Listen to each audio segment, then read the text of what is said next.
Hey, it's January, so I think I can still get away with Happy New Year. I hope you are as excited for this new year as I am. Since I started this podcast, I have been privileged to share different types of stories on motherhood and parenting. It is something I hold very, very dear because of the power of these stories and the impact they have on each and every one of you listening and navigating your own lives. It is also a chance for me to learn more about our world. So today I bring you another unique story. Sometime last year, I was asked to be part of a campaign by Mastercard Foundation and Enable. In it, they would feature stories of young men and women navigating life with disabilities. This is how I met Linda, a bubbly, energetic, and charismatic woman raising 3 kids with special needs while navigating her own challenges. I had such a lovely time hosting Linda on the podcast last month, and if there's anything I would like you to take away from this episode is that 1, we need to learn how to accommodate people, and 2, you cannot beat a disability out of a child, even if you cannot see it. The video version of this episode is available on our YouTube channel, so do feel free to watch that if you would prefer it that way. So, here we go. Hello and welcome to Mama Tales, a podcast on our collective motherhood journey. I'm your host, Sally Kuria. Parenting is a journey unlike any other. Just when you think you've figured it out, life can throw you a curveball. Sometimes that curveball looks like a child who sees and experiences the world in a different way, and for a lot of us, in a way that we cannot understand. Today, I am joined by Linda, a mom who has learned to embrace all the curveballs that have come her way. Thank Linda, you, Sally. welcome. Thank you. Maybe we can start with a little introduction of yourself and your family. Okay, my name is Linda Gakuru. I am a wife of 1, the handsome son minor, and a mother of 3. My firstborn is Nema. She's 21. My secondborn is Imani. She's 18. And my lastborn is Taji. He's 8. And I also have a puppy called Hercules, who's trying my patience in every possible I feel like that's time. the first time anyone has introduced a pet. So thank you. Thank you. He's still my son somehow. Yeah, because yeah. I have to raise him anyway. So that's basically my family, and I think the reason why I had to introduce the pet, he's part of my son's support system. Okay. He joined us when he was like a month, and he's been with us ever since. Now this is a 6 month of trying to mother a pet, and it's something else altogether. Yeah. Okay. Yeah. So you talk about your son needing a support system, a support pet. I think I'll use that as a segue into help the listeners and viewers of this understand what's special about you and your family. Okay. We'll start with me. 3 years ago, I was diagnosed as having ADHD and dyslexia. Yeah, I was a mother of a 6-year-old at that time. Is it 6 or 5? Yeah, 5-year-old. And a mother of a 15-year-old and a mother of a 19-year-old. And here I am being diagnosed to have ADHD and dyslexia. This came about because my firstborn has ADHD, and my lastborn is autistic. So one of the things that happens is when you have parents with children with on the spectrum, the doctors are told to look up and look at which parent is carrying it, because 70% of the times it's genetic. Okay, so that's something interesting. So you were advised at that point, now that your was it the last one who got the diagnosis or from? When the last one was being diagnosed, Yeah. The doctors kept on saying, actually, he was diagnosed at 3 and something. Yeah. And at that point, the doctor kept on looking at me and he didn't say a thing. So the next diagnosis we go for, session we go for, I got the diagnosis 4 times, I think, just to believe what the doctors were saying. Yeah. That's another story. Yeah, we'll get into there. that. Yeah. So they kept on looking at me and going, have you ever been diagnosed? I think it's a good thing for you to be diagnosed. Now, with a lot of diagnoses, when it's done, as I said, the doctor is asked to look up and see which of the parents could have carried this gene. Who could have carried this gene. Yeah. So that's how I got myself diagnosed. Yeah. How? Okay, it's a very later stage in life where you've done so much. I mean, you at that point you're a mother. I was a mother. I had worked. I had gone to school. Exactly. I had gone to college. How did that diagnosis land? How did you accept that? At first, it was like, oh, that explains a lot. Oh, and really? Like, okay. But then I was angry also. Yeah. Because, oh my God, I've gone through life feeling like that person who's just the oddball, as in the odd one out. I didn't really fit anywhere. Mm-hmm.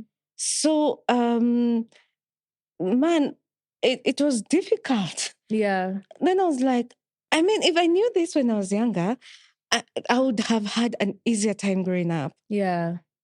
But then I stopped and I was asking myself, that many years ago, who would have thought to do anything? Yeah. Who would have thought to even give me accommodation? Yeah. Children with any neurological disability were called slow, because I was called slow. Mm-hmm. Were called stupid, imbeciles, very derogative words. Yeah. And they were put in special schools where they never learned much. And I had the telltale signs of dyslexia. And when, so I think to tell this story, I need to go back to then when I started schooling. So when I started schooling, I remember the first nursery rhyme we sang was Baba Black Sheep. That's the one that comes to mind. Yeah, it stuck with you. It stuck with me. So I was wondering, wait a minute, the sheep I know they're not black. Why are we singing Baba Black Sheep? Yeah. And I asked the teacher that and she looked at me like, okay. Who asked that? Who asked that question? Yeah. So, and I think I went around looking for a black sheep for a while. Yeah.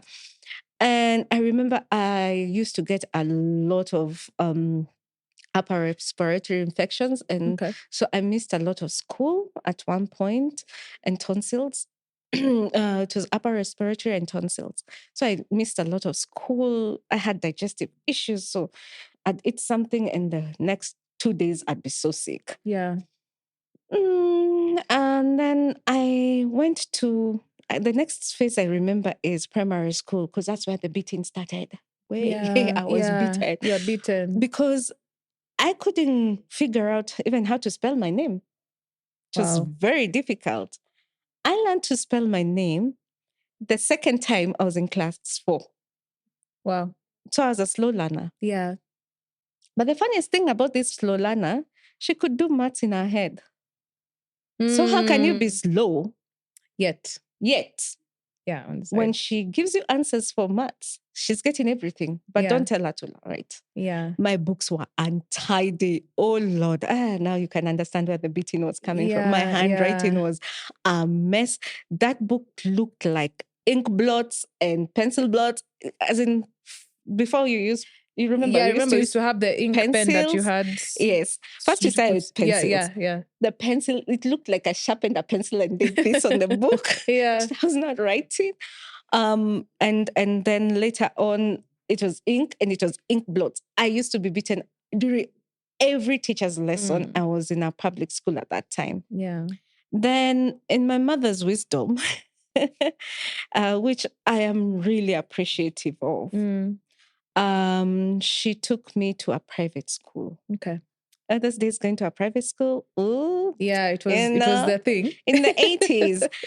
You were a child when him to a song for the non-English, non-Swahili speakers. That means you come from affluent. A very wealthy family. Yeah, but the good thing is that school, it's a missionary, it was a missionary Baptist school. I will mention them because they really did help me. That was the Carol Christian School. Mm-hmm.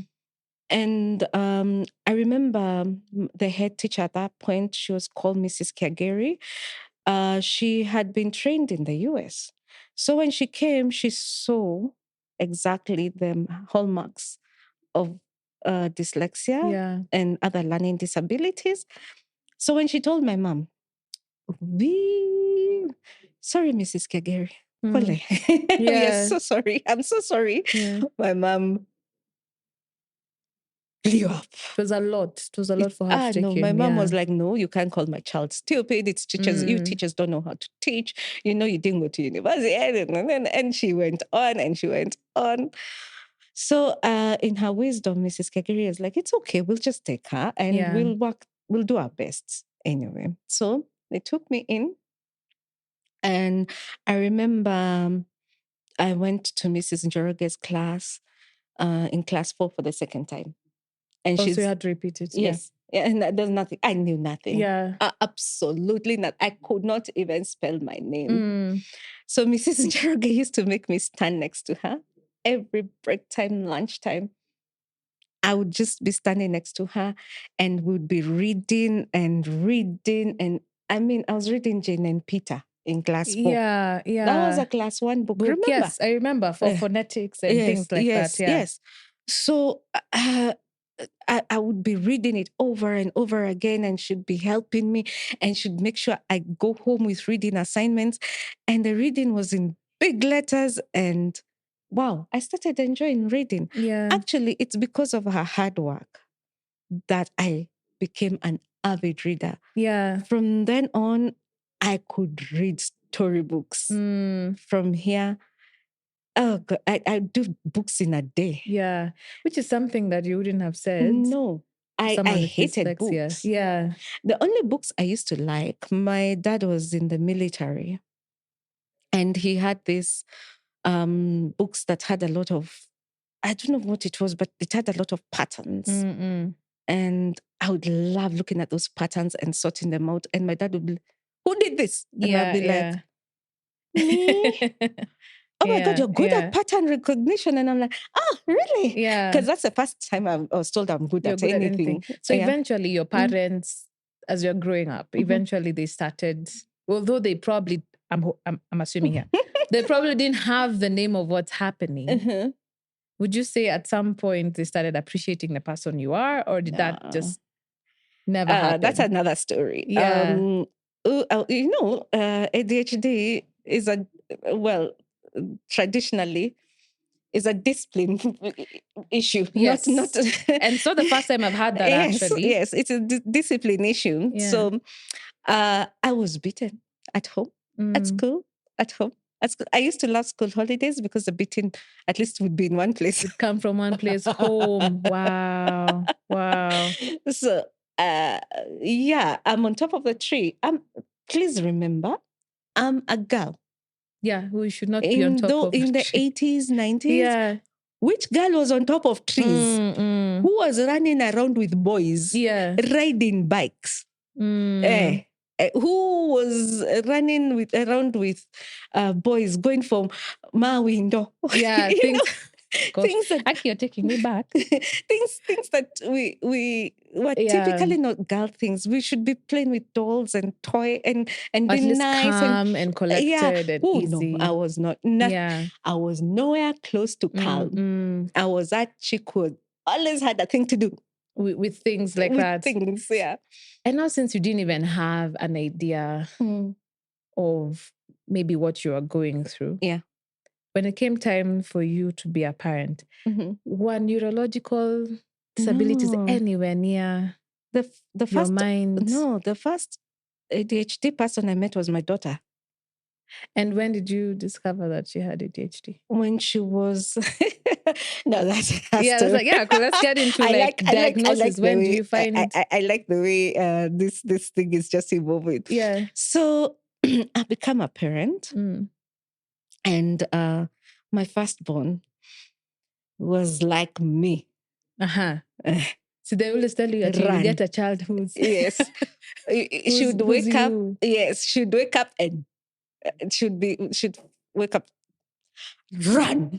Straight. We are running. As soon as she could walk, we were running. Actually, she didn't walk. She ran. Yeah. And then we knew that's the way children are. We were first-time parents. Yeah, you don't know anything else. You don't know anything else. Yeah. So, children run and you need to hedge them and be always on your feet, controlling them. Then we have our second-born, and our second-born is this chill girl. Yeah. She's just chill. Yeah. She's looking at her sister at 6 months like... So like a 6-month-old is judging her. How old was your daughter at this point? She was just about to turn... They have a 3-year difference. No, she had turned 3. 3, yeah. Yeah. So... And so... Please laugh. It's okay. Please laugh before I tell you this. In advance. In advance. Because you do not believe my foolishness. So I take my daughter, the second-born, to the doctor. I'm like, this child is not active. So you in your mind, the blueprint is the active one. Yes. Jumping off the walls. That is what. And it's also very... And that's who you are. Yeah. Yeah. So then this child this one who's calm is like... Yeah, there's a problem. No, there's a problem here. And we need to capture it early and intervene. It was your perspective. Yes. Fair enough. Yeah, because I've never met anything else. And I was exactly like her. Yeah. So my firstborn jumps on... That time, the doctor is just looking at her. And I'm like, come back here. I'm trying to catch her. And I'm holding the other one. And I'm trying to just corral this one. And it's not happening. Yeah. So I was like, leave her alone. I just want to say something. And she's on top of the diagnostic bed, and she's on top of the sink, and she's in the cupboards. She's entered inside the cupboard. She's thrown everything down. She's gone in. She's locked herself. She's come out. She's walked around on top, as in she was walking in such high places and coming down, and she was under this and everywhere. And this is in a whole of 2 minutes. And I'm like, this is normal to me, right? And then when the doctor, so at this point, the doctor was like, okay, now my daughter was stepping on this side of her seat behind her and looking down at her like from over her. I can picture that. Yeah. So the doctor is like, yeah, the problem is not that one. That one is a perfectly healthy baby. The problem is this one who's above me right now. Hi. Gosh. This one. Yeah. I think you need to go and see a certain doctor who deals with this. So fast forward, went and saw the doctor, and he was like, yeah, she typical ADHD. And by the way, this is the first girl I am seeing with the textbook signs of ADHD. And what are these signs? So there's a hyperactivity. They do not stop. Yeah. And then one of the most not subtle sign is the speed at which they fall asleep and wake up. Okay. It's like you're out. We run. And continue. No, you don't like wake up. Yeah. It's open your eyes and you're gone. Yeah. Interesting. For the children, it's that much. Yeah. So those are the subtle signs. Yeah. So when she was diagnosed, we were asked to put her on medication, or we'd be extra parents. So he gave us the medical sheet of it was at that point, it was, I think, Ritalin. And I went and read it, and then did a bit of research. That time, Google didn't have too much. Okay. Yeah. So I did a little It's a long time ago. You're Yeah, talking almost 2000 and what? 2009, 10? Yeah, that's a Yeah. long time ago. Yeah, so hey, you're saying that, then I'm feeling old. NSSF See, yangu iko check wapi? it. By See, the I'm way, not trying to age you or anything. wacha nitafute NSSF card yangu I'm pale. not trying to age you. or anything. So, But it doesn't help that my first one is 4. I told you. Yes, I know. I was just joking. Anyway, so I read a bit about it and I was like, no, that is the devil's medicine. So no medication. No medication. Mm-hmm. So we started learning and seeing what triggers her. And we actually bought a book online and had a friend ship it to Kenya. Yeah. I read it from cover to cover. We changed her diet. We avoided colored foods. We avoided sugar. So anything that could trigger. Yeah. For the longest time, my daughter believed that hibiscus tea is juice, is soda. Okay, because but then side chat. I remember before I got kids, I used to be like, the parent is their God.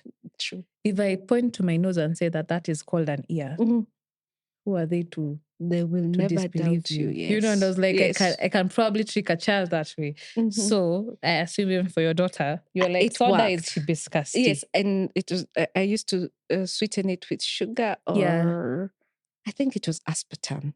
At that point, we didn't know the dangers of aspartame. Mm-hmm.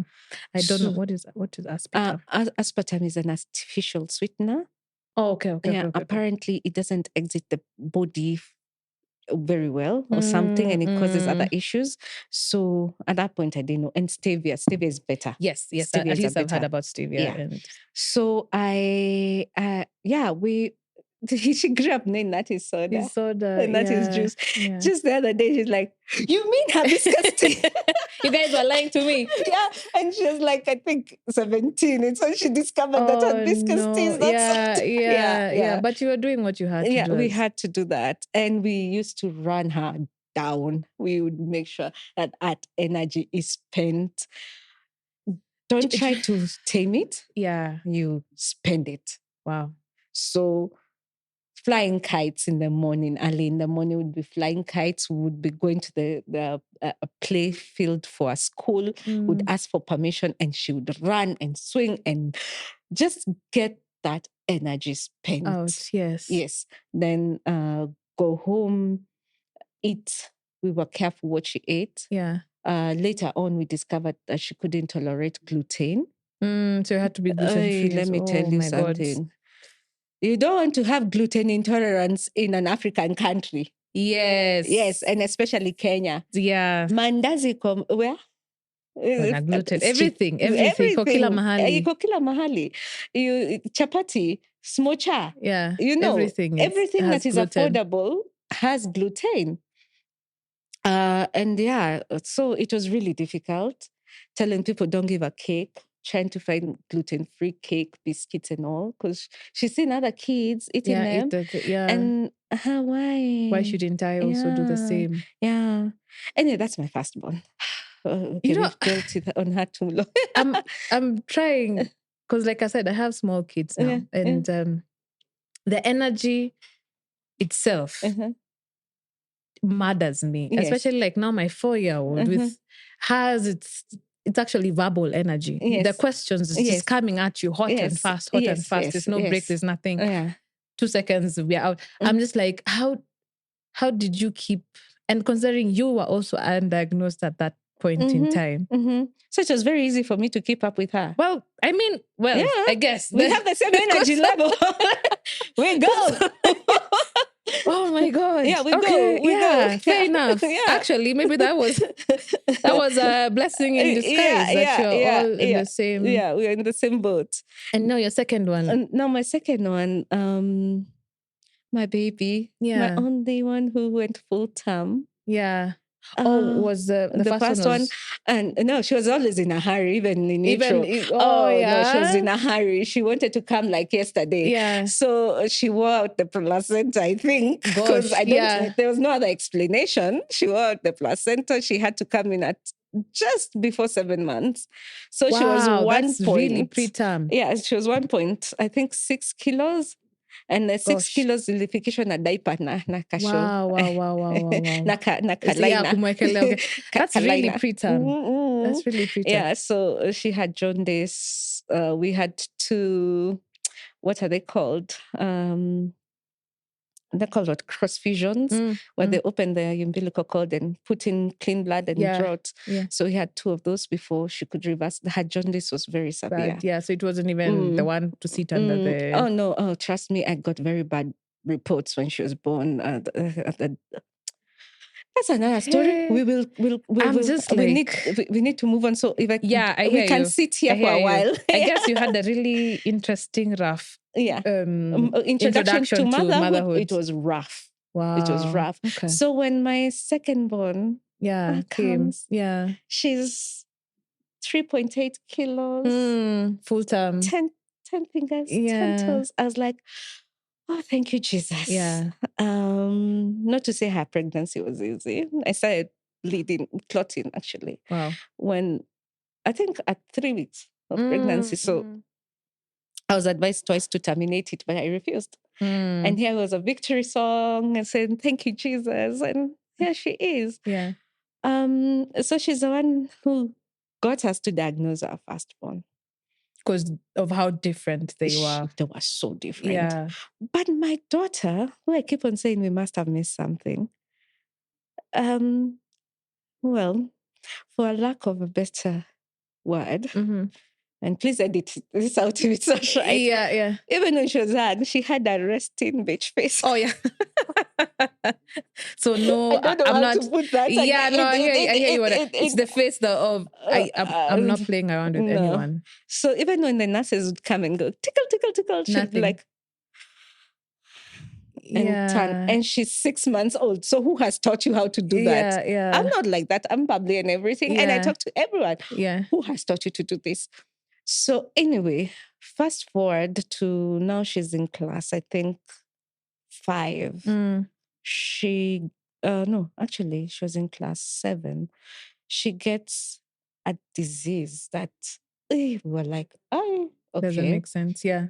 And we're told it's an ancient disease. It had been eradicated, and it's called rheumatic fever, where she must have gotten strep's infection, and it went and infected the blood, and then it went to the heart.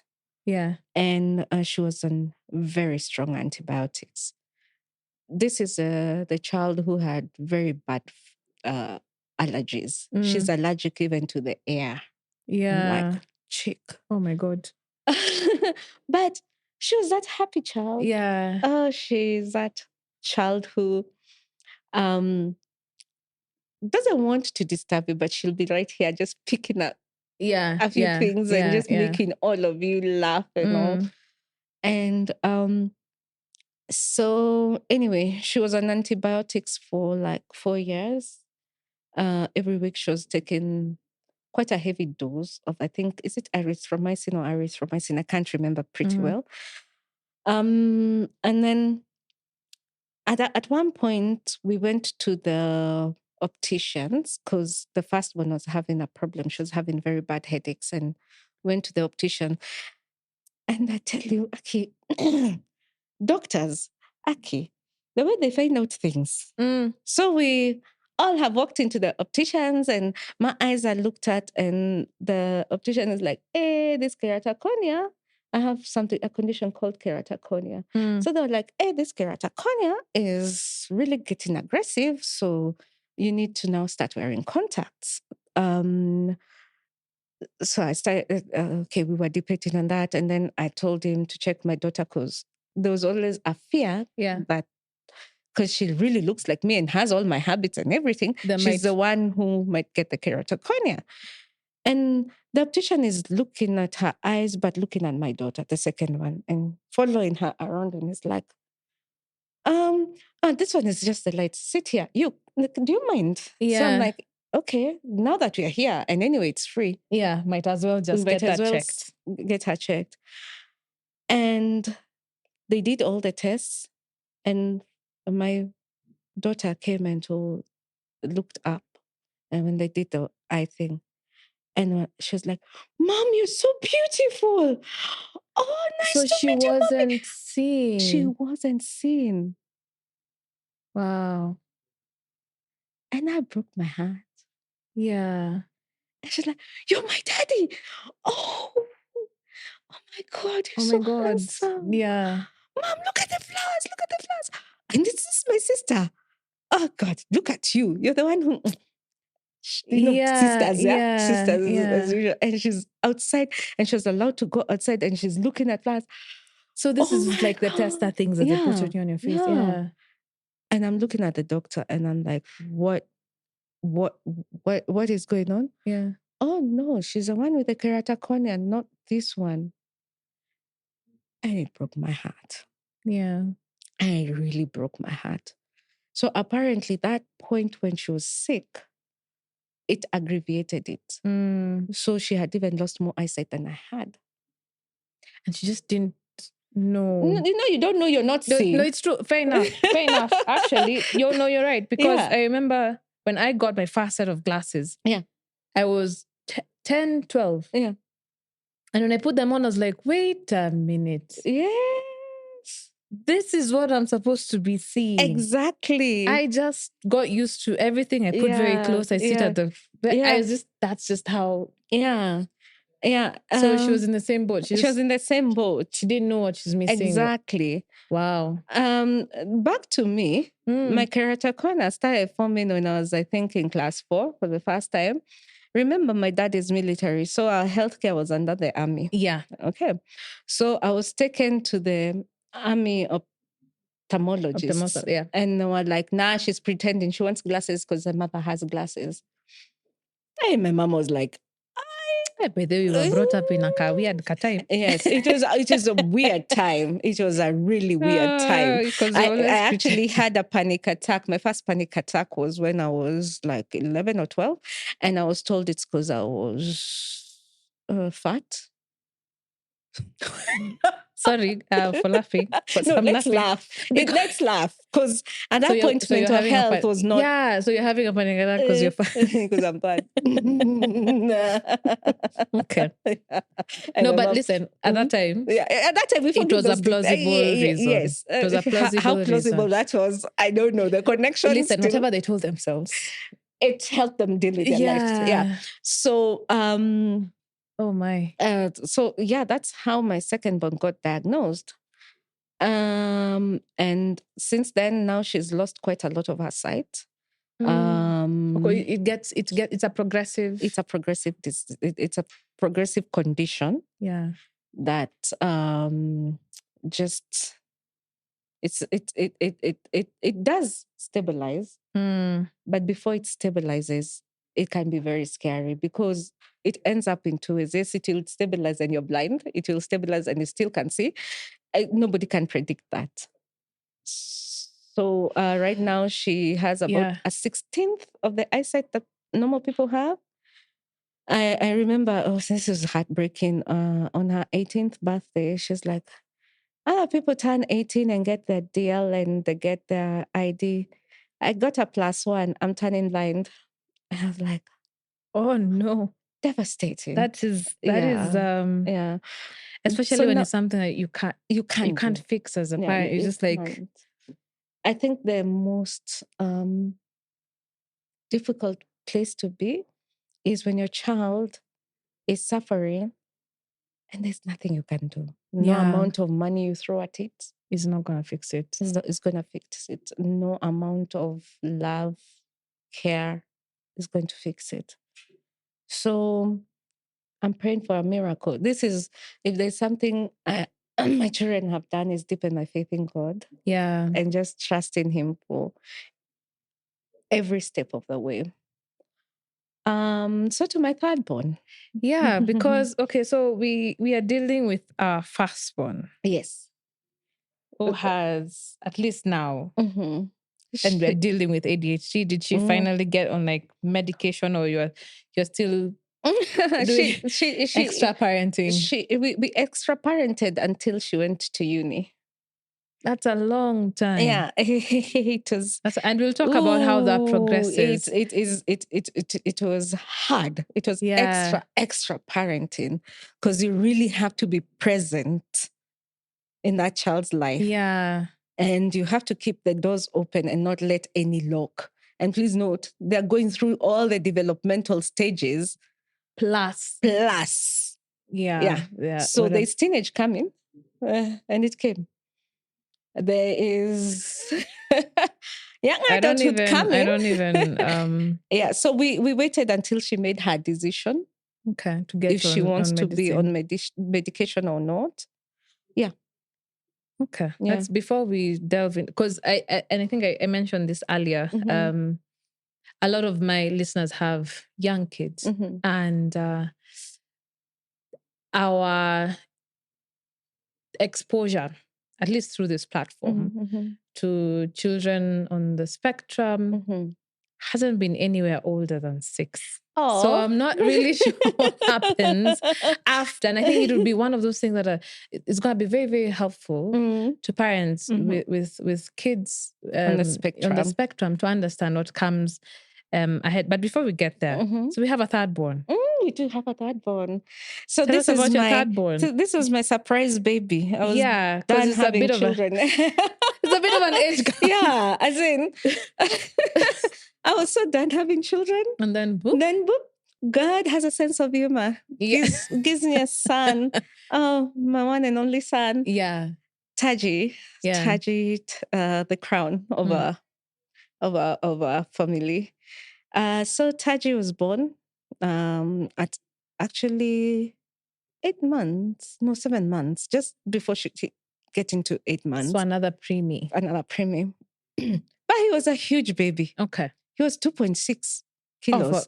For a preemie, that's big. That's big, yeah. That's so true. Everybody assumed I got my pregnancy dates wrong, and the doctors were telling me that, and it was an emergency. Please note.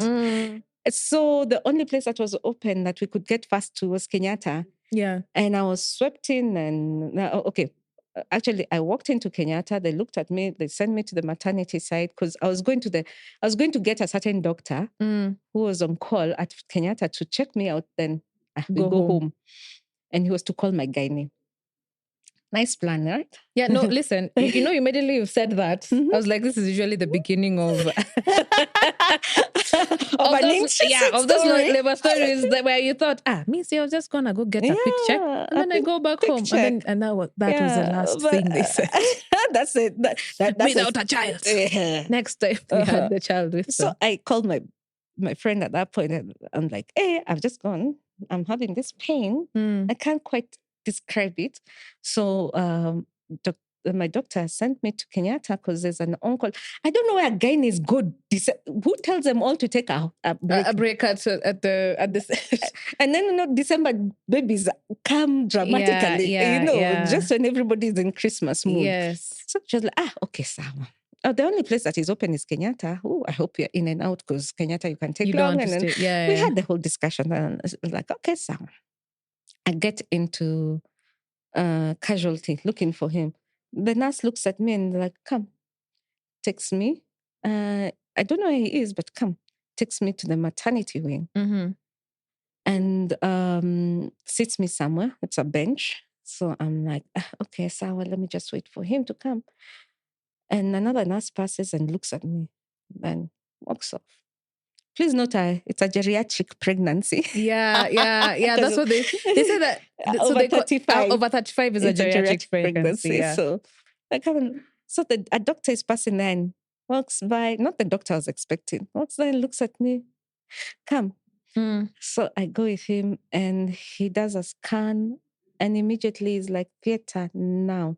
Move everybody. She has to deliver this baby now. Yeah. So was he in distress? No.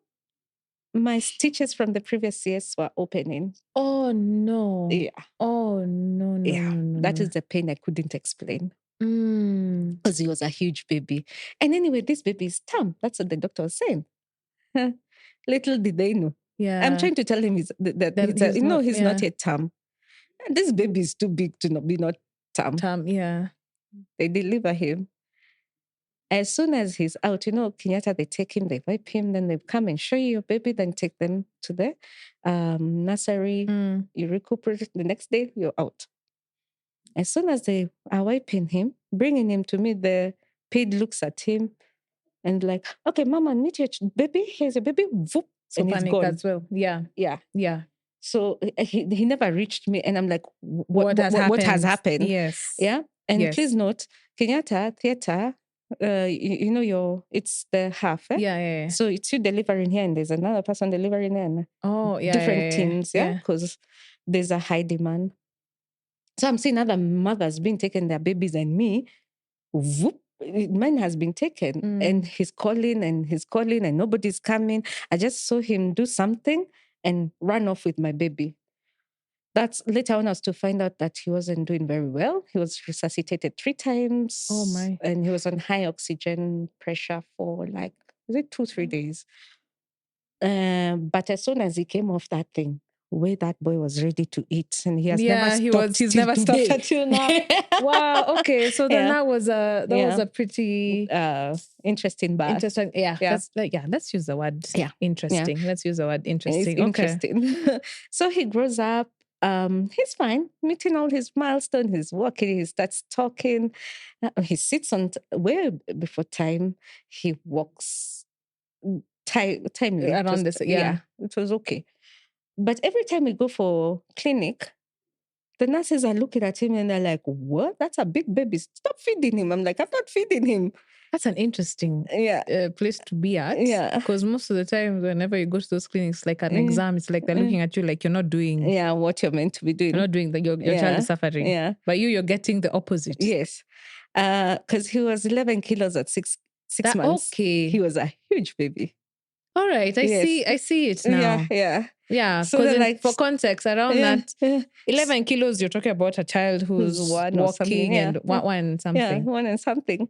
So, and he was really tall.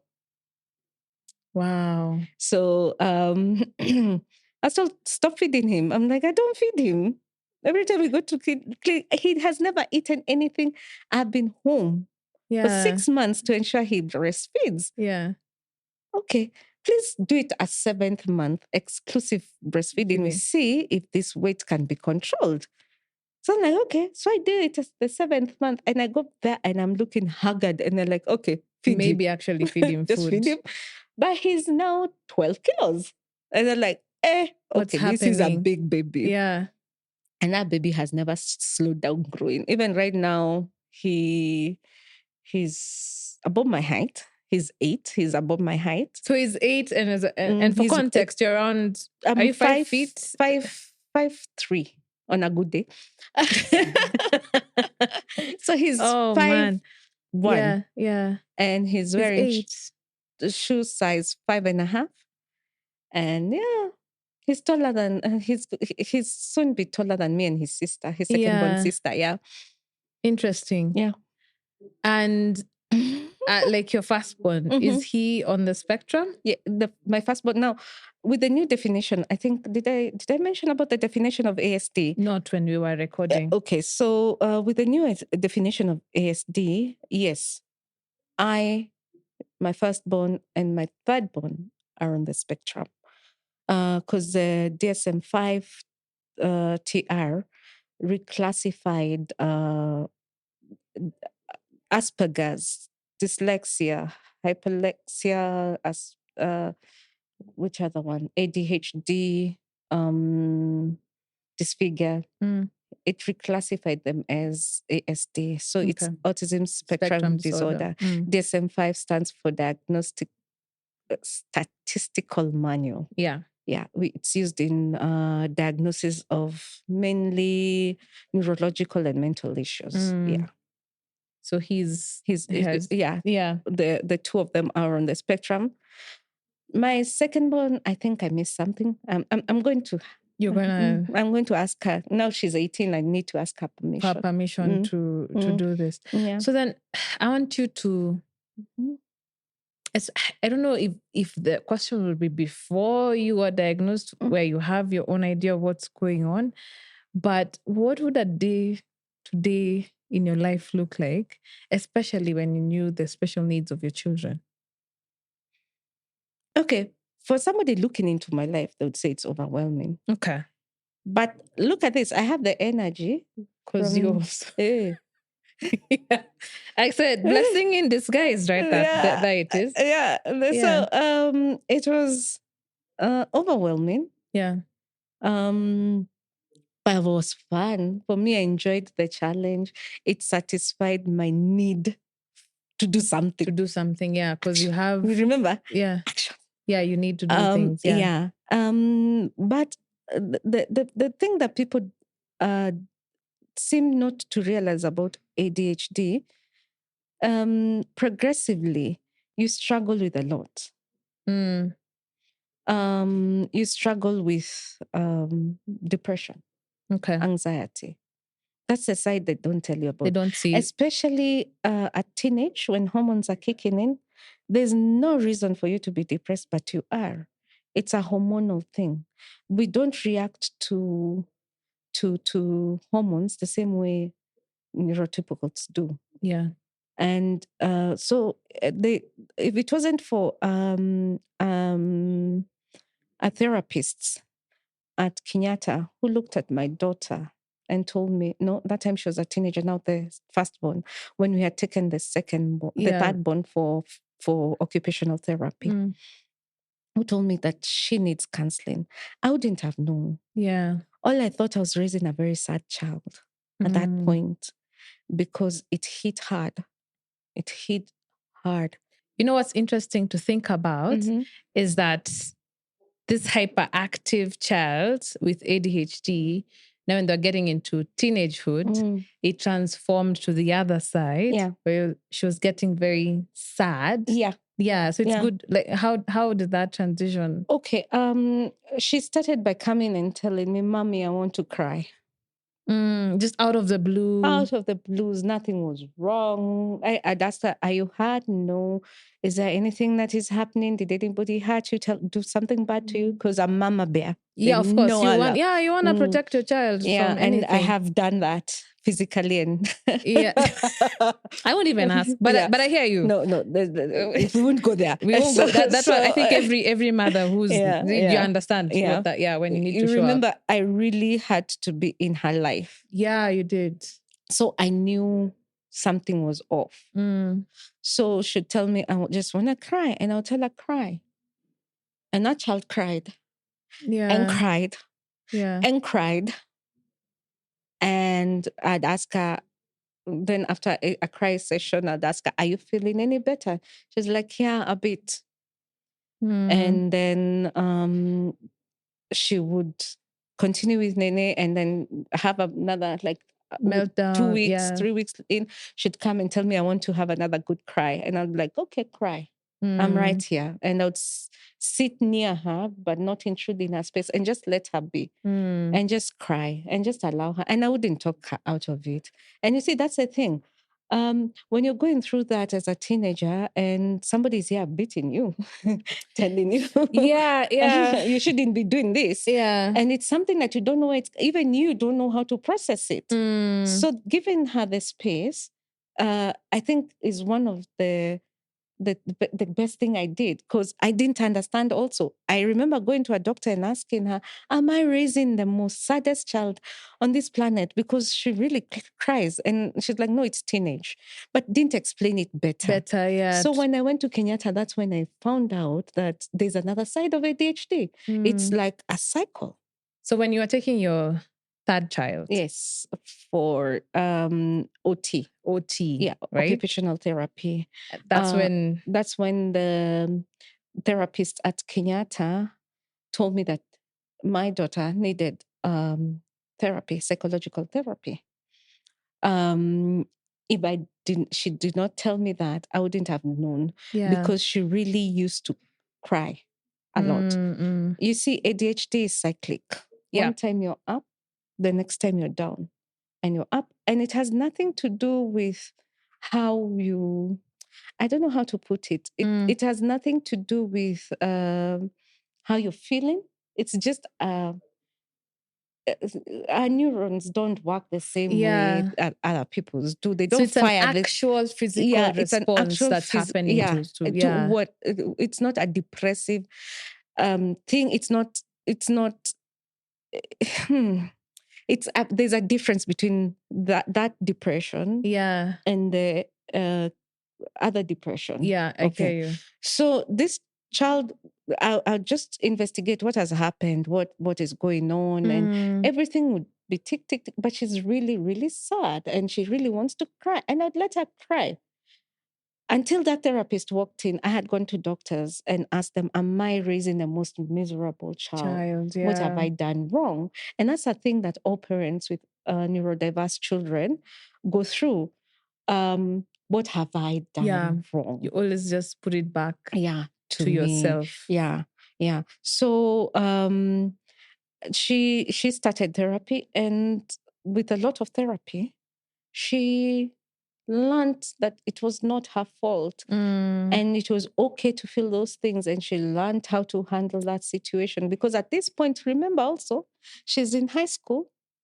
She's in the last thing I'd want to do when I'm in high school, when I'm already trying to catch up with whatever my body is doing, is to also start now dealing with feelings and reactions to things in a way that I don't even understand. Yeah.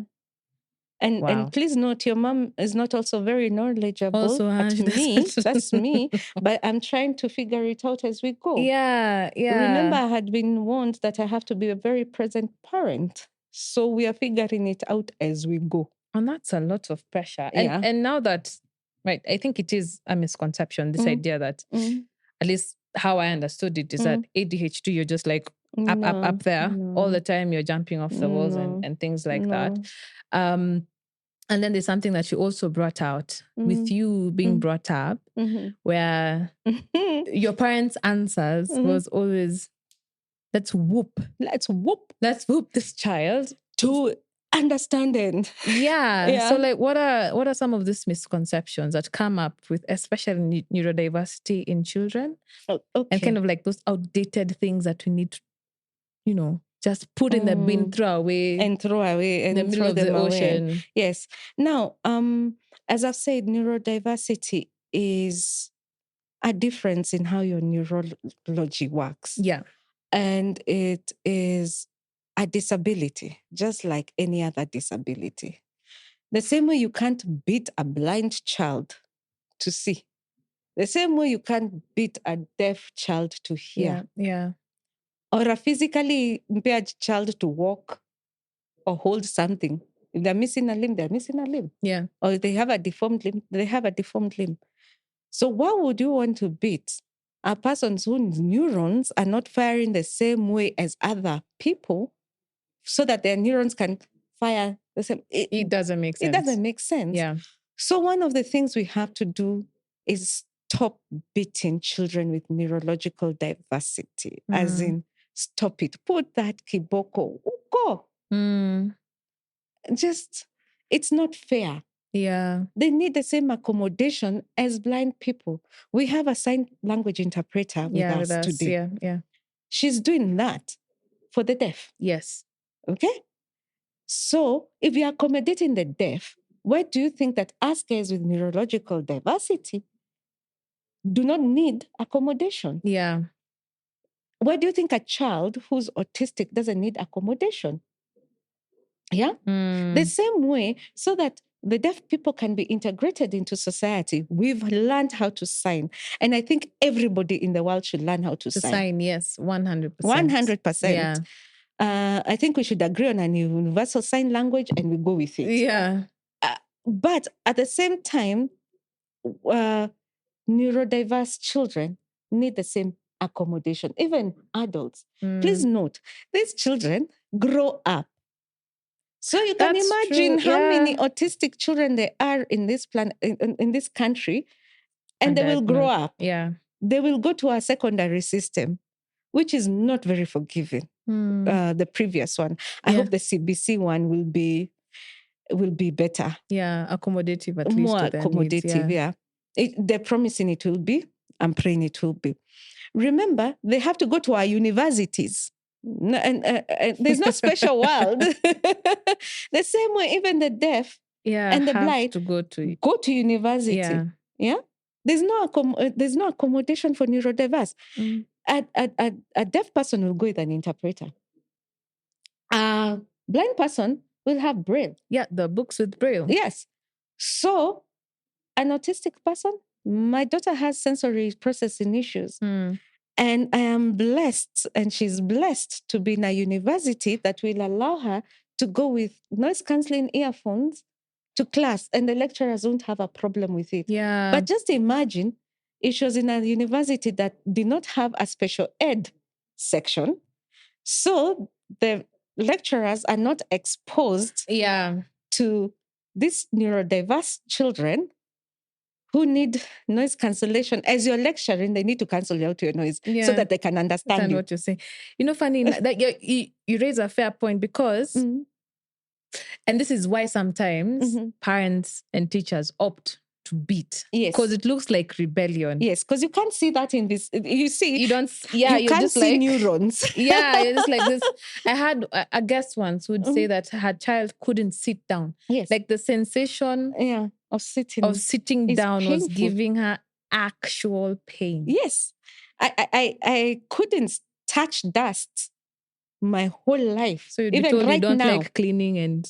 I'm told Nimaringo. Nimaringo. Yes, because even right now, I can't... It gives me physical pain. I have to wet my hands to touch anything. dust. Yeah. Me, at my old age. Yeah. So you can imagine...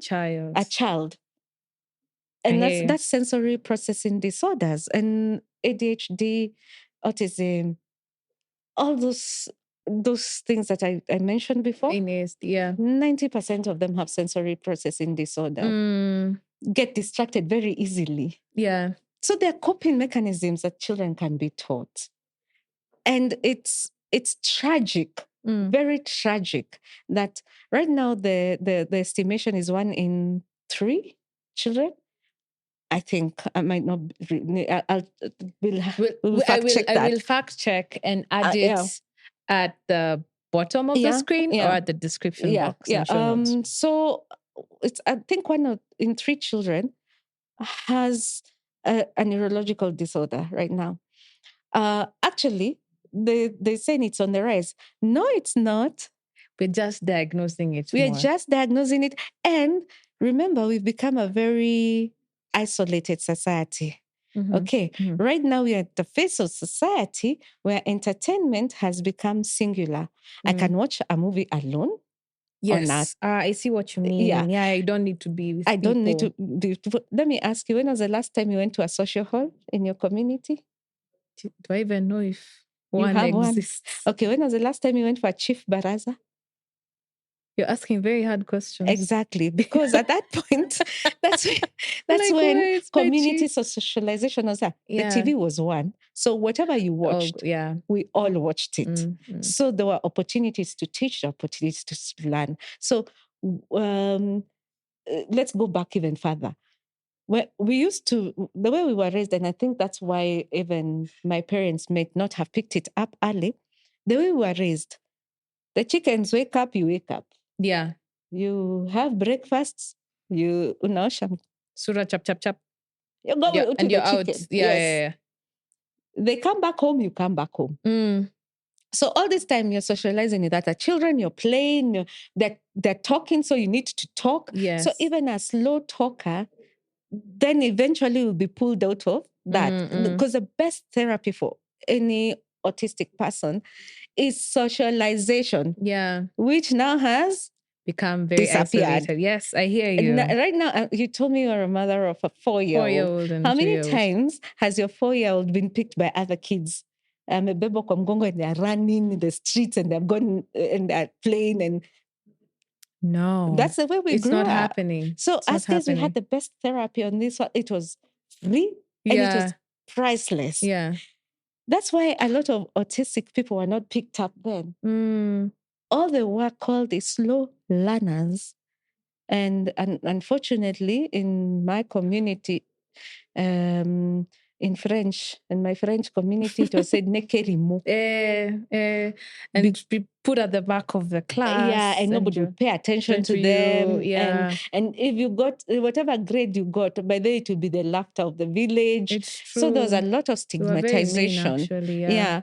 But then I'm blessed because in hindsight, as I said, my mom took me to a private school.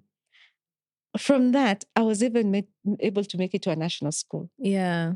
Then wakati you had to make it. Yeah. Yes. If you do not, you're just out. Yeah. You're just out. I was that intelligent. From a girl who couldn't write her name to now we are in a national school. Yeah. I was at the top of my class. And this is what you mean by accommodation, because you just need needed somebody to believe me, to believe you. Yeah. And to believe that I can learn. Because it was weird. How can you get 100 in maths and get 0 in everything else? Everything else and just the doesn't maths, make sense. The word had to be read for me. Yeah. So but I hear you. Accommodation is so key. Stop beating children who are neurodiverse. Accommodate them. The same way we have ramps for people with disability. Yeah, can't walk. We've built that. Why don't we have a sensory room for people who are neurologically diverse? Yeah. Every employer, I think, should have a chill room. A chill room where you can just go and dark lights and just... Because you were employed for a long time. I have been employed for the longest, yeah. How did you handle all your needs in a world that probably didn't take care of that? It doesn't still take care of it. Okay. In a world that still doesn't take care of it. To be fair enough, we're still trying to fight for nursing rooms. Yeah. That's the thing. By the time we get the nursing room, as I said, exactly. You know what I mean? Yeah. My friend actually puts it very nicely. Yeah. You are in a country that the government cannot even afford bread for its citizens. And you're demanding for caviar. That's the what do you call the comparison they're giving it, which is true. It's a funny thing. It's like a potato, tomato. They're not the same. So the same way we have ramps, we need sensory rooms. Yeah. Yes, in every building, if not every. The same way we have sign language interpreters. The same way we have Braille in the lifts for people who are blind. We need sensory rooms for neurodivergent. Number 2, I think we need also working spaces that are good for us. And you've asked me how I've survived. I've been fired enough times. Okay. And I have fired myself enough times. All right. Why? Yeah. Please remember, we see things, we blurt it out. We see an issue. Manze. Yeah. So you won't. We rarely have filters. So to takasirisha manager. Actually, the other day I was talking to my manager. I just come from doing my psychology exam. Yeah. This is a ADHD thing. Yes, I'm in real estate. I'm in sales real estate. That's what I thought you were doing. Yes, but I have just finished studying to be a counseling psychologist. Okay, that's a passion project. All right. So I'd gone for my exams. And then I called my boss and I'm asking him something. And I'm like, I'm sure you missed me. Oh, and then I was like, I'm sure you've missed me and you've enjoyed the break. And he's like, what break? Of not having me around? Yeah. Oh, yeah, because managing you is like managing 5 people at the same time. And I laughed out. I was like, that is so true. Yeah. I see problems and I attack them. And the way I go about it, a lot of people think I am attacking them. So it might rub off. Yeah. Okay, so let's say like I see a problem. You're going to face a potential problem or I see a potential solution. I go at it tunnel vision. Yeah. Which can be very annoying. I will interrupt you. I'm learning not to interrupt. Yeah. which is really a psychology. You need to not interrupt. Yeah. So I'm I learning how hear not you. to interrupt. So I'll interrupt you. The way I've put it, because I'm using logic, people take offense and think I'm making them feel stupid. And it doesn't help that I went to a national school. The national school I went to, everybody believes. Yeah, it's. I'm about to say, I don't know if I can say, I'm about to say, is it alliance? Yes, it is. What alliance? It doesn't There's matter. a running theme that we can't sleep if there's someone from alliance. Exactly. We'll have to know. So it's not true. It's not because of that. It's just that I saw a project and I saw a problem or a solution, and I'm going after it. Yeah. So my bosses have learned, give me the hardest thing to do, and I will do it well. We've had a project nobody else wanted to handle. Yeah, it's been my baby for the last 3 years. And you just grabbed and that. I've gone at it and gone at it. And we're about to finish it. Yeah. It's actually, I think that obsessiveness is something that employers should also just look as a positive. You look at it as, if you take what I have and not take it as an affront to you, or I'm looking for, it's not political, and just take it face value, because us guys don't know how to play games. Yeah. We are so, what you see is what you get. Yeah. We are not looking for something from you. Yeah. Anyway, that's my work life. I tell you, if I told you everywhere I've worked, we'll finish. We'll be here for the sun will set. And that's the thing about people with neurodiversity. One of the hallmarks is we rarely stay in a place for more than 2 years. Yeah. As in, we get bored. We'll get ourselves fired. Or we'll fire ourselves. Or we'll fire yourselves. We'll get bored. We will walk up. As in, and especially if there's nothing new challenging, we become destructive. We become very destructive because we look for something to solve. And sometimes there's nothing to solve. But you have to find something. We have to find, because we feel that need. That's why we were put on this planet, to solve problems. Give us problems to solve. And I want you to solve a problem for us here. Yes. As we're coming to the end of the episode, I want you to talk to that parent who has just discovered that their child is neurodiverse. What does the future look for them? And where can they find support? Like, what would you have loved to hear? Or what would you even have loved your mother to hear and your dad? Okay. So I think for every parent who has a neurodiverse, or child has been diagnosed to be neurodiverse, you will be shocked. And that's very normal. Yeah.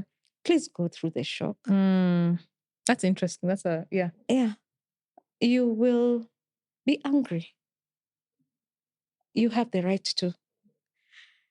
Trust me, it's so difficult to know your child is different, because you see, you were for the mother, you were pregnant for 9 months, and your prayer was not to have a child with a disability. Yeah. And especially an invisible one. Yeah. So you will be angry with God, with rage. I encourage, as a psychologist now, encourage you to rage. You will start bargaining. Oh, yeah, God, if you can only speak. Yeah. Oh, yeah, God, if you can only stop spinning. Then I'll do this. And then I will pray. Oh, yeah, God, if you can only stop, get potty trained. Because like us guys, we got potty trained this year. With your 8-year-old? In my 8-year-old. So at 8 years old? Yes. Wow. And then you might go through depression. It's a very, very difficult place to be. And depression, please go through it. Get help, go through it. And then will come acceptance. Don't rush through those stages. And for the psychologists out there, I know that's the grief process. Yeah. It is. It is grief. Actually, parents with children with who are diagnosed with any disability, go through the grief process. Yeah. And it's called psychic grief. I will add it Yeah, in the show notes and the description box. The enunciation, I think, is what I'm struggling with. Yeah. The reason why it's called intrapsychic grief is because you had a dream. Your child, you dreamt that they will run, they will play with other children, they'll kick a ball, they will, the growth process, and it will be normal. Now what you're grieving is the child who you would have had. Yeah, that's a hard one. The child you've had. Now what you need to do is go through that grief process. Please reach out to a counselor. It is very important. And especially a counselor. I know we are few who have gone through this process. We have been in your shoes. Yeah. Go through the grief process. Then, and the thing is, this grief process, unfortunately, I don't know if I should put this right now. I hope it won't make you too hopeless. No, yeah, it's because it doesn't end. Yeah. Because they'll turn into teenagers, and other teenagers will be going out and doing all these things, and your child is still a 6-year-old or a 3-year-old, or is struggling with social interactions at that point. So they're interacting differently. So this grief, it will go on for a while. Because unlike normal grief where you bury or you end, there's a disconnect with whatever you're grieving. Yeah. This one, the person is still alive. He's here. They're here. You see them every day. Yeah. So it's a really hard journey. But let me tell you something. If you put in the work, you go for the diagnosis, you go for the therapies, you go for the... and they're expensive. Please note, they're expensive. I won't lie to you. They forget to give us that seed which we plant and it grows a money tree which we can pluck from. So that you can afford. Yeah. And please, the government, you promised us tax reliefs. We have a bill that is waiting. We are hoping it's ascended soon. So I pray the president just assents to that bill because it's expensive per month. And I'm not doing all the therapies my son needs. We spend about 50,000. That's insane. 50,000. And that's not everything. And that's one child. Yeah. Remember, I have another one. Yeah. And then I have one who's losing her eyesight, so she also has her treatment. And then there's you. And then there's me.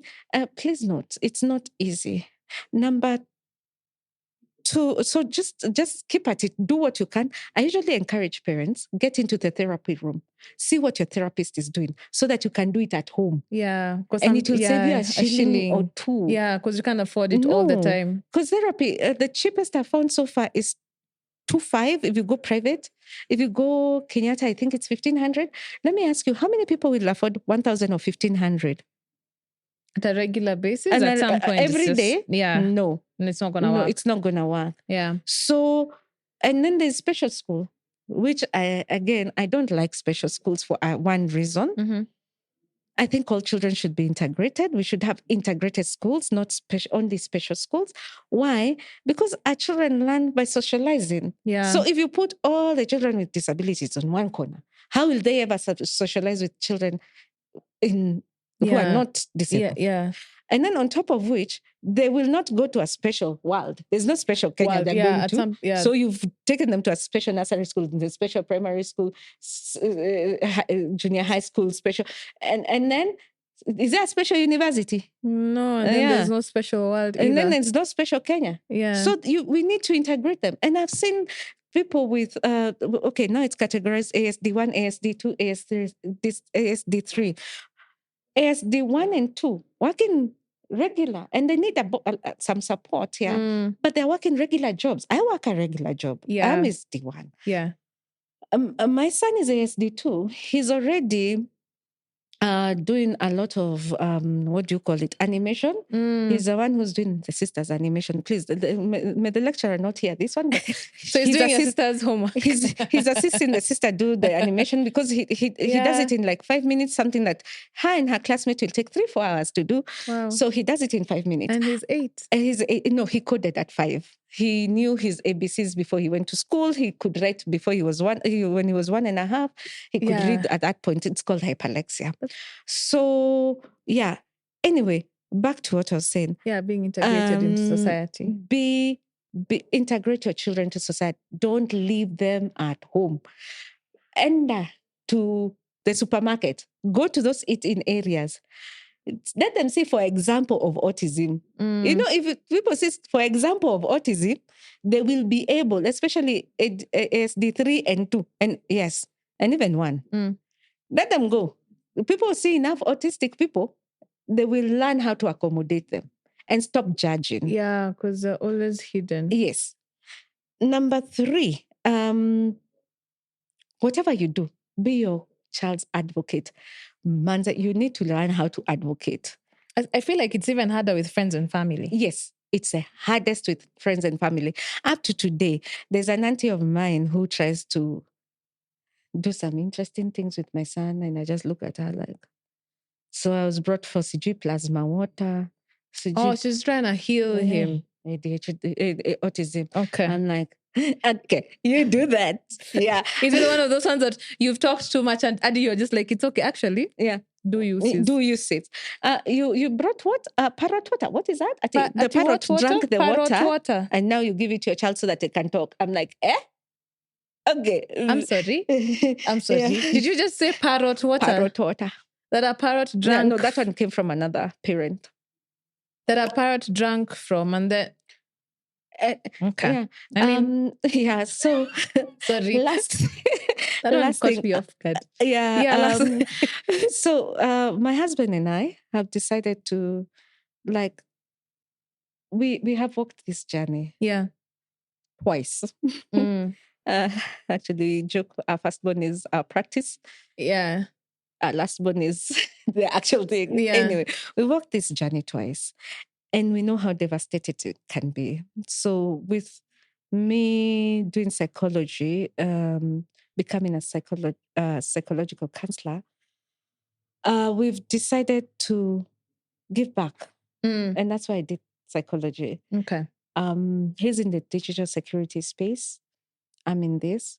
So we want to start, and I have started holding sessions for parents who have children with disability and going through the grief process. Because I think this is the first time I did it, parents were like, oh my God, nobody told us that. Because nobody tells you. Yeah, no one speaks about it. And nobody knows what this thing you're going through. And everybody's telling you, you should thank God you even have a child. There's a woman who's praying to have a child with her, even if it's that disabled child, to just be seeing that child. You're like, that's not the... You're like, that's not... That's not the problem here, is it? That's not the problem here. Yeah. This journey is hard. Yeah. Because it's devastating. I mean, no parent, father or mother, wants to see their child suffering. Yeah, fair enough. So if this child is really struggling all their lives, imagine how heartbroken that person is. Yeah? Yeah. So we've started a program named NIA. What we're planning to do is hold a lot of those counseling seminars. We'll do group therapy. I'll do individual therapy. On the other hand, my husband will do upskilling of individuals who are on the spectrum, who are in tertiary and high school, to get them ready for the job market. Yeah. And basically help them. You know, one of the things autistics need a lot is social stories. Yeah. Nobody gave you a social story about getting to work. Yeah. Who sits down and gives you a social story on how to get to work? I don't know if you understand what a social story is. So let's say, like now when I was coming here, you needed to show me pictures of the road. Yes. Okay? Interesting. And tell me, at this time, you should leave your house. At this time, you should be arriving here. At this time, you'll pass this security, pass this other one, and then you'll go to this door and come up and go here, and you'll press a bell and you'll get in, and I will sit with you. That's and then a social story. That's a social story. I and don't it think needs we do. Pictures. Yeah, we don't do that. Oh, no, you need to, with especially autistic children.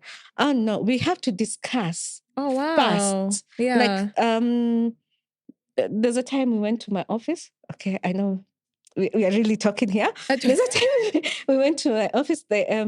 My employer is awesome. He has, my employer usually has fun day for all the kids. Okay, we are many employees. So each area has their fun day. So there was a fun day for the employees and the contractors' employees. I'm a contractor. So we had the fun day, and I wanted to take my son, and I debated and I debated. And like, I'm taking him. Yeah. You're doing it. For example, your autism.